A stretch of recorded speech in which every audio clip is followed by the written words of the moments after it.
네, 굿모닝 인포믹스 함께하고 계십니다. IM증권 리서치센터 김명실 연구위원 나와 계십니다. 위원님 어서 오세요. 네, 안녕하세요. 네, 저희 오늘 주제가요. 가계부채와 통화 정책의 충돌입니다. 네, 상당히 좀 뭔가 무거운 주제 같지만 사실 생각해 보면 가계부채가 우리나라가 너무 심각합니다. 최근 나온 얘기가 아니잖아요. 그리고 우리 이제 들어오기 전에도 답 없는 얘기를 오늘 네. 하게 됐다. 이런 얘기 잠깐 이제 여담으로 했었는데 계속 늘고 있는 거잖아요. 어느 정도 규모입니까? 일단 증가율로 보면 네. 2021년도가 가계부채 증가가 가장 빨랐던 시기잖아요. 최근에 네. 봤을 때 5년간. 그때는 한 연간 9% 정도의 증가율을 보였어요. 네. 근데 그러다가 최근에는 그게 한 3%에서 5%, 6% 증가율을 보여주고 있는데 국내 GDP 성장률을 생각하면 GDP가 잠재 성장률이 2% 정도 나오고 올해는 뭐 성장률만 따지면 1% 미만 보여주고 있는데 네. 가계부채 증가 속도가 성장률 속도를 넘어선다는 건 뭐 경기 측면에서 경제 측면에서는 문제 요인은 맞는 거죠. 그러니까 가계 부채는 계속 늘고 있는 거는 우리가 뭐 상수로 일단 보고는 있는데 그쵸. 네. 그 속도 면에서 갑자기 좀 빨라진다 이거는 문제가 있고 맞습니다. GDP 대비해서도 좀 위기감이 있는 시기군요. 맞습니다. 그렇군요.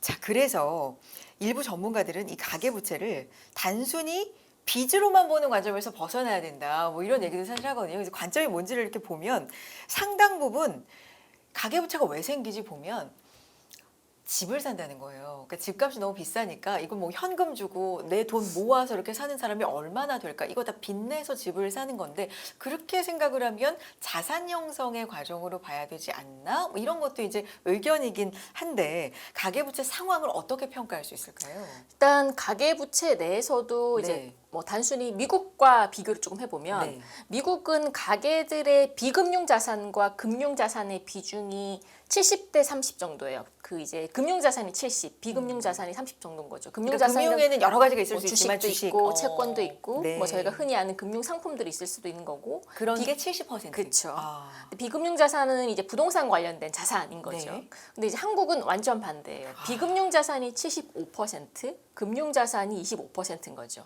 그래서 투자적인 측면에서 봤을 때 국내 사람들은 주식 채권보다는 부동산에 대해서 이제 자산 증식의 용도로 많이 사용을 한다는 건데 근데 말씀 주신 대로 문제점 중 하나는 빚을 낸다 산다는 거고 빚을 감당할 수 있는 가계가 산다는 거는 뭐 크게 말해서는 소위 문제가 되진 않을 수는 있어요. 근데 그 감당을 할 수 없는 층들이 빚을 무리하게 내서 부동산에 투자를 한다는 건 자칫 말해서 과열이 될 수도 있는 거고 부동산 가격이 원래 평가 갖는 가격보다 고평가될 수 있는 분위기도 형성될 수 있다는 거죠.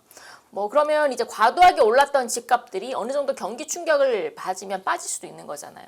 그러면 부동산 가격이 빠졌을 때 감당할 수 있는 빚을 냈던 가게들은 버틸 수가 있어요. 근데 뭐 최근처럼 감당하지 못하는 빚을 냈던 가게들은 버티기 힘든 그런 악순환들이 나올 수 있다는 측면에서는 문제점 요인은 맞는 거죠.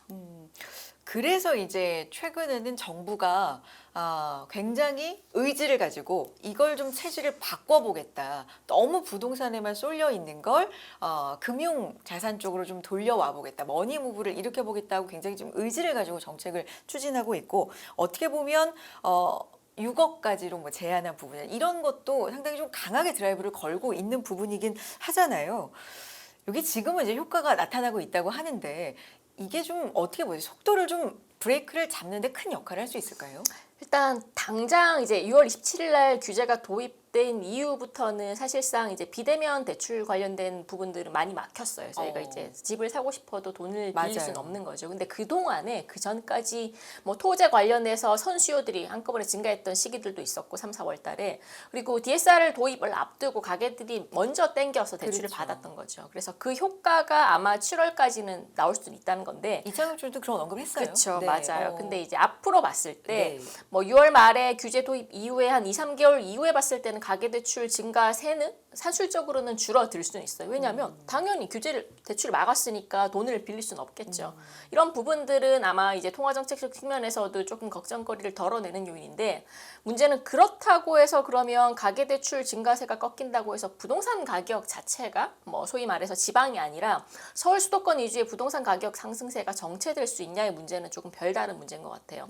뭐 부동산 전문가들도 저는 전문가는 아니지만 네네. 그런 말씀하세요. 이제 뭐 6억 관련돼서 서울에서 살 수 있는 지역은 해당을 받지 않는 지역은 한 5개 정도를 언급을 하시더라고요. 아. 그래서 그 지역을 제외한 나머지 지역들은 아무래도 가계대출 규모가 꺾이면서 정체가 되겠는데 이게 풍선 효과로 다른 지역들로 이 정체가 나타날 수가 있는 거죠. 왜냐하면 뭐 서울이 아니라 서울 주변 지역의 뭐 인천이라든지 김포라든지 이런 수도권 지역에서의 과도한 집중세로 반대로 반작용이 일어날 수 있다는 부분들은 문제가 될 수 있는 거고, 두 번째로 이제 부동산 가격은 이게 좀 재밌게도 한국만의 특징적인 부분들이 굉장히 큰 것 같아요. 지금 정부에서도 코스피 5천 얘기를 굉장히 많이 하고 있잖아요. 5천 특위도 만들었고요. 그렇죠, 맞아요. 어제는 MSCI TF 맞아요. 구성을 또 해서 와 정말 의지가 강하구나를 다시 한번 좀 느낄 수가 있었는데 이게 결국에는 이제 정부가 이제 재정 정책이든 통화 정책이든 해서 경기를 살릴 건데 그러면 가계들의 소득 수준이 올라갈 수 있을 거고 그 늘어난 소득을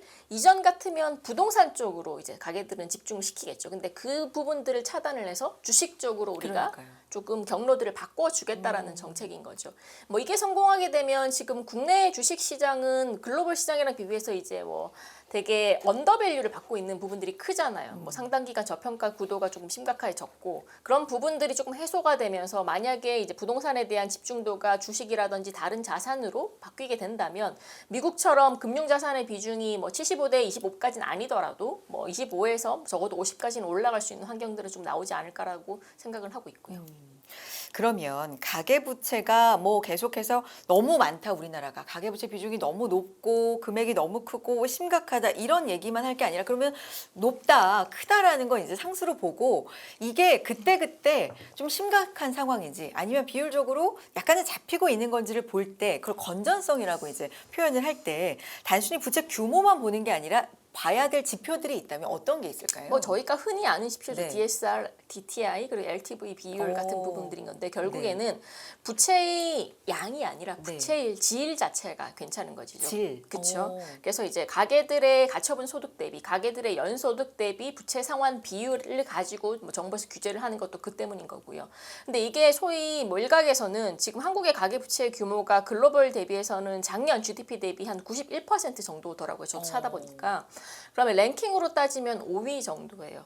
5위로 그렇죠. 비중이 높은 수준인 어. 건데 뭐 사실상 여기도 몇 가지 조금 트리거들이 있어요. 네. 뭐냐면 한국은 전세라는 문화, 조금 특징적인 제도가 문화가 있죠. 제도가 어. 있잖아요. 그래서 전세자금 네. 대출까지 포함하게 되면 한국은 네. 1등이에요. 가계대출 규모가 따지면. 아 전세까지 포함하면 맞아요. 1등이고. 맞아요. 네. 그래서 뭐 결국에는 적은 규모라고는 할 수는 없는데 그래서 일각에서는 이 정도 규모라면 과거 2008년대처럼 서브프라임 관련된 위기들의 그런 촉매제가 가계부채에서 나오지 않을까라는 우려감들도 있어요.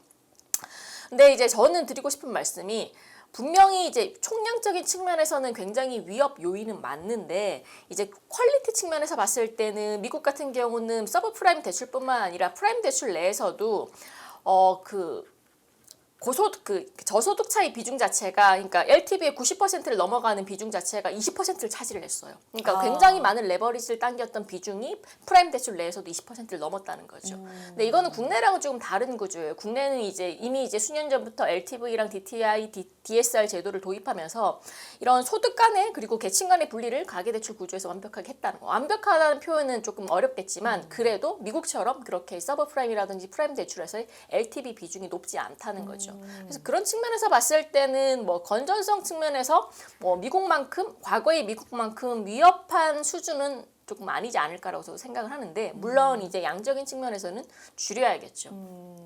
그 DSR, LTV 얘기도 해주셨는데 사실 이런 걸 이제 계속해서 적용하면서 관리를 해온 거잖아요. 그렇죠. 그러니까 소득 대비해서 이 사람의 갚을 능력이 얼마가 되는지를 이제 따져가면서 빌려주고 뭐 이런 것들을 어쨌든 관리를 해온 건데도 잘 잡히지 않는다. 비율적으로 이거는 뭐 어떻게 봐야 돼요? 왜 해결을 못하는 걸까요? 이게 뭐 제 네. 입장에서 생각을 해보면 이게 학습 효과라는 거예요. 학습 효과. 정부에서 아무리 규제를 때리더라도 네. 집값은 계속 오른다. 특히나 이제 서울 수도권, 뭐 저희가 이제 흔히 아는 마용성이라든지 약간 핫한 지역들 있잖아요. 그쪽 집값들은 절대 빠지지 않는다라는 시장 사람들, 가게들의 인식일 것 같아요. 그것 때문에 규제를 하더라도 어떻게 다른 수단들을 사용해서 투자를 할 수밖에 없고 최근에 이제 저도 재밌는 게 마지막 청약 뭐 이런 유튜브들이 많더라고요. 이제 서울에서 이제 주요 지역의 청약들이 조금씩 나오고 있는데 뭐 이게 규제 지역이 아닌 서울 수도권 지역의 청약 비율은 여전히 뭐 30대 1, 40대 1, 조금 더 인기 있는 평수들은 100대 1 이렇게까지 넘어가는 추세가 나오고 있더라고요. 지금 가계대출 규제 대책이 나오고 있음에도 불구하고 그래서 이 인식이 당장 이 규제만으로 바뀌기는 어려울 것 같아요. 결국에 만약에 정부가 이번 대책을 조금 중장기적인 플랜으로 운용을 하면서 생각보다 서울 집값, 뭐 서울 수도권 집값이 안정을 찾아가는 모습들이 확인이 된다면 그 이후부터는 시장 인식은 바뀌겠죠. 근데 지금은 과도기 구간에 있다고 생각을 하고 있고 지금 당장 이번에 대책만으로는 가계대출 상승세가 급격하게 꺾인다든지 부동산 가격들이 급격하게 꺾인다든지 이런 흐름들은 나오기는 좀 어렵지 않을까라고 보고 있고요.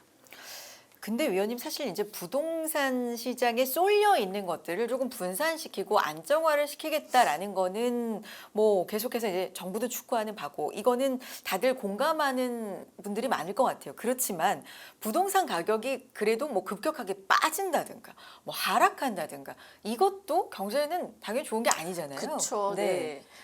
비중이 워낙 높잖아요. 자산에서 차지하는 비중이. 아까 말씀드린 것처럼 70%를 넘어가고 그러니까요. 있고요. 네. 이게 그러면 급격하게 빠지지 않으면서 머니 무브가 적당히 일어나면서 근데 부동산 말씀하신 뭐 약간 불패 신화 같은 그런 인식은 굉장히 좀 뿌리가 깊고 좀 오래 걸릴 수 있을 것 같다는 맞아요. 생각도 드는데 지금 시장에서 근데 최근에 정책 어떤 속도를 보면 또 굉장히 빠르고 여의도 인식은 어떻습니까? 지금 분위기는 어때요? 좀 들려주세요. 네, 반반인 네. 것 같아요. 사실상 최근에 어제 이제 코스피가 3,200을 넘어왔죠. 맞아요. 그러면서 이제 거의 한 3, 4년 만에 3,200대로 복귀를 한 것 같은데 이 속도만 따져놓고 보면 이번에는 뭔가 달라질 수 있을지 않을까라는 생각들 나올 수 있어요. 그리고 아까 말씀 주신 대로 MSCI도 지금 TF 만들어서 시도를 하고 있고 네. 코스피 5천도 마찬가지인 거고 뭐 정부에서 지금 추진하고 있는 조금 중장기적인 플랜 중 하나가 AI 100조 투자에 대한 계획인 거잖아요. 그래서 그게 구체화되고 실질적으로 펀딩이 늘어나서 기업들의 투자 자체가 늘어나면 이런 부분들도 주가의 상승 요인이 될 수 있는 거죠.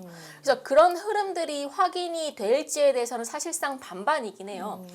여의도 펀드 매니저의 90%는 3,200, 3,300이 고점일 거다라고 보시는 뷰들이 많으시더라고요. 왜냐하면 과거에 그랬던 적이 없기 때문에 이번도 비슷하지 않을까? 단순히 신정부 정책에 대한 기대감 때문에 올라갔을 뿐이지 실질적으로 한국의 기업 구조가 뭐 3,200, 3,300 이상을 버티기에는 어렵다라고 보시는 시각들도 있어요.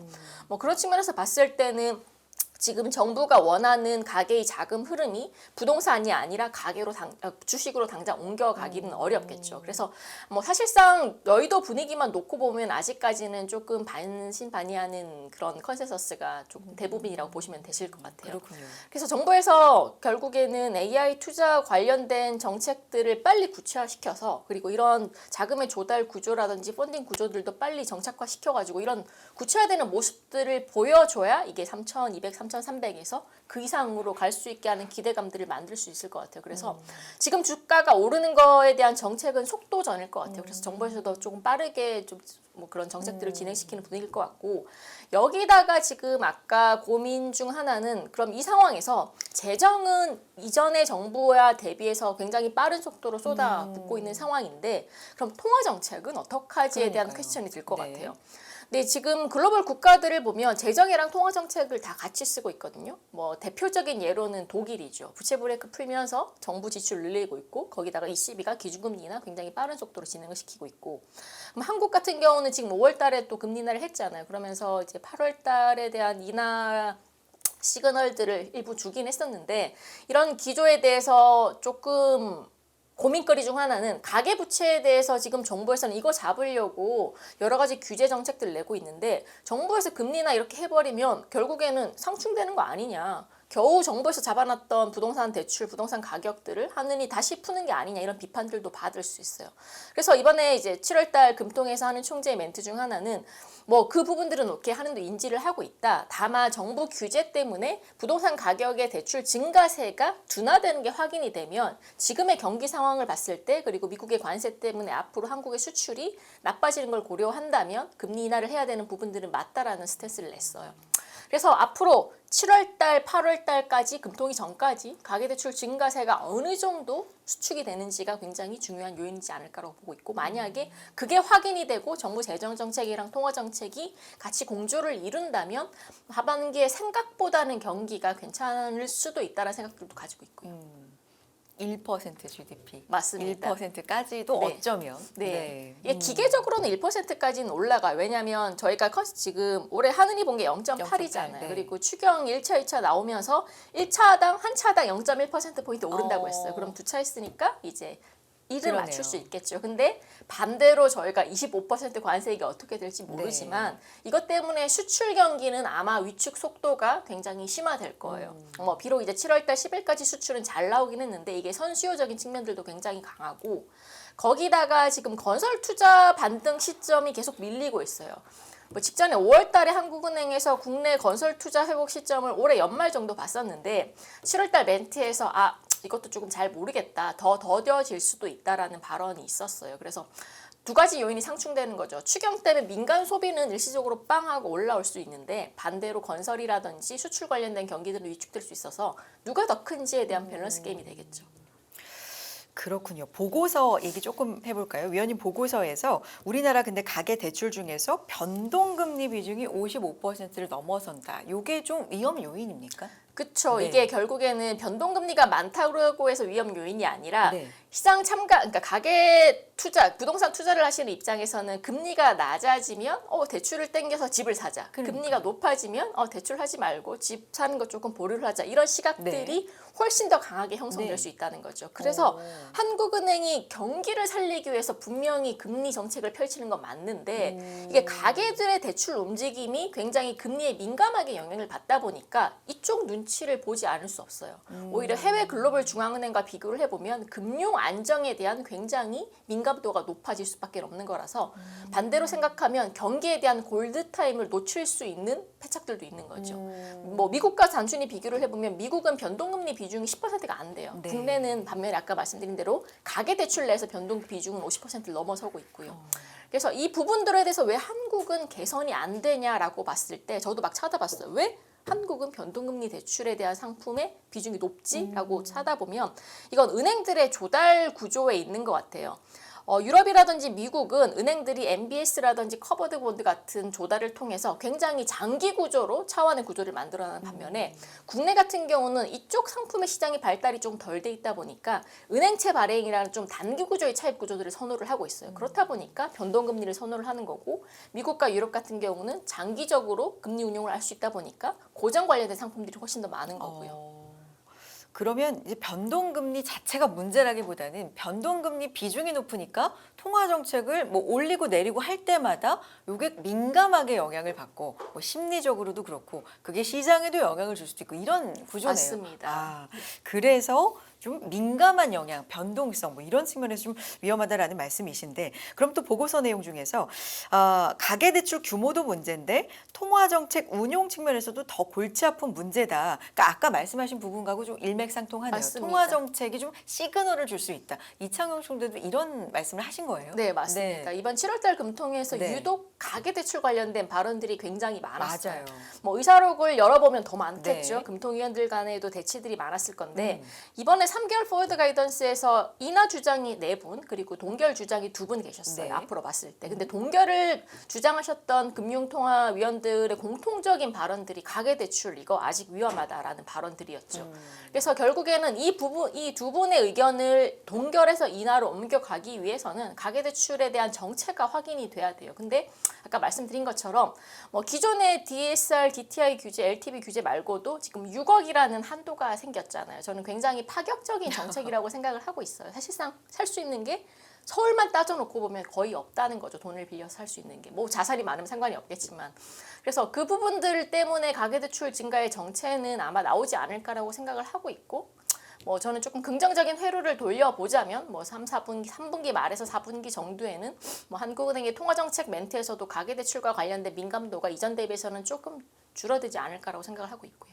그럼 이걸 이제 단순하게 생각하면 만약에 조금 지금 왜냐하면 시장 자체가 관망하자, 멈춤 이런 현상이 좀 짙다고 하니까 부채가 증가 속도가 좀 잦아들어서 안정이 돼서 금리 인하를 했다 치면 시장은 요 시그널을 그럼 6억까지는 빌리자. 6억으로 제한이 됐지만 그럼 6억까지는 다 빌려보자. 이런 게 또 몰려서 증가될 수도 있는 거 아니에요? 근데 이제 6억을 빌려서 네. 살 수 있는 게 서울 아파트, 서울 지역 없다. 내에서는 거의 없어요. 근데 음. 지금 부동산 가격에 이제 지금 버블을 형성하고 있는 지역은 거의 서울 지역이잖아요. 지방과의 편차는 너무 심해. 오히려 지방은 금리를 내려줘서 지방 관련된 부동산들은 시장을 살려야 되는 상황들인 거고 서울은 반대로 금리를 묶어서 여기에 대한 투자 과열을 막아야 되는 상황들인 거예요. 그래서 저는 이제 아까 말씀드린 대로 그 6억이라는 한도 자체는 분명히 의미가 있는 선이라고 생각을 하고 있고 그게 이제 어떤 지역에 집중이 되는 정책이냐면 아까 말씀드린 것처럼 서울 수도권 지역의 과열 지역에 집중되는 정책이기 때문에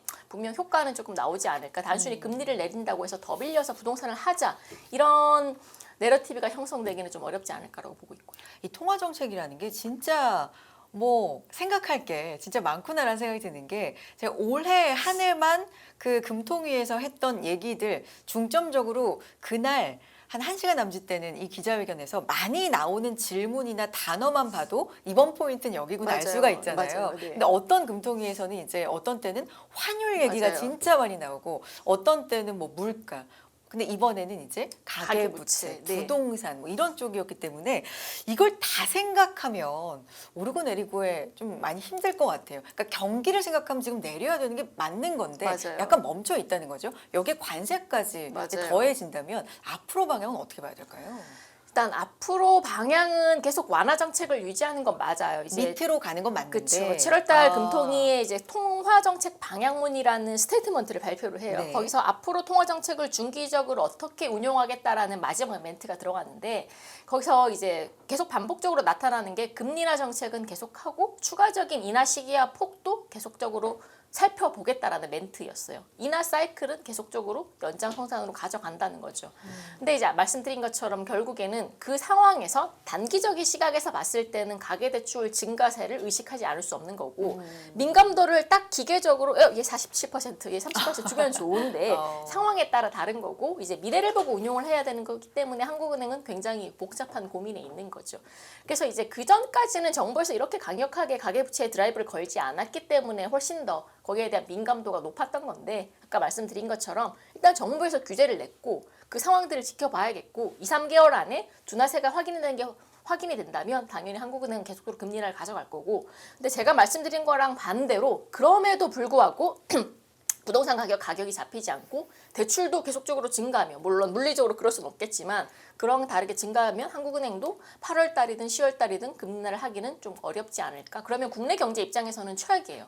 수출 때문에 성장은 나빠지는데 가계대출이 올라와가지고 금리는 못 내리고 그러면 성장을 잡을 수 있는 골드타임은 하늘이 놓치게 되는 거고요. 그러면 올해뿐만 아니라 내년도도 국내 경기는 힘들어지는 거죠. 뭐 그렇다고 해서 계속적으로 추경을 해서 재정을 쓸 수 있냐? 그건 또 다른 문제인 거잖아요. 부채에 대한 부담, 국가 건전성에 대한 부담들도 있기 때문에 이 앞으로 2, 3개월이 저는 굉장히 중요한 시기지 않을까라고 보고 있어요.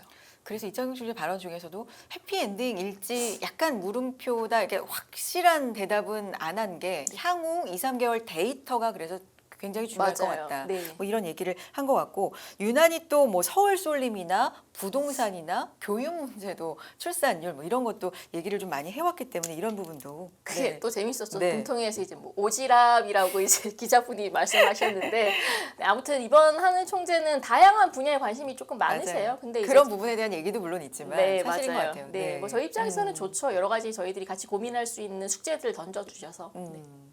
알겠습니다. 오늘 여기까지 함께 하겠고요. 가계부채와 통화정책에 대한 이야기 함께 나눴습니다. IM증권 리서치센터 김명실 연구위원 함께했습니다. 고맙습니다. 네, 감사합니다.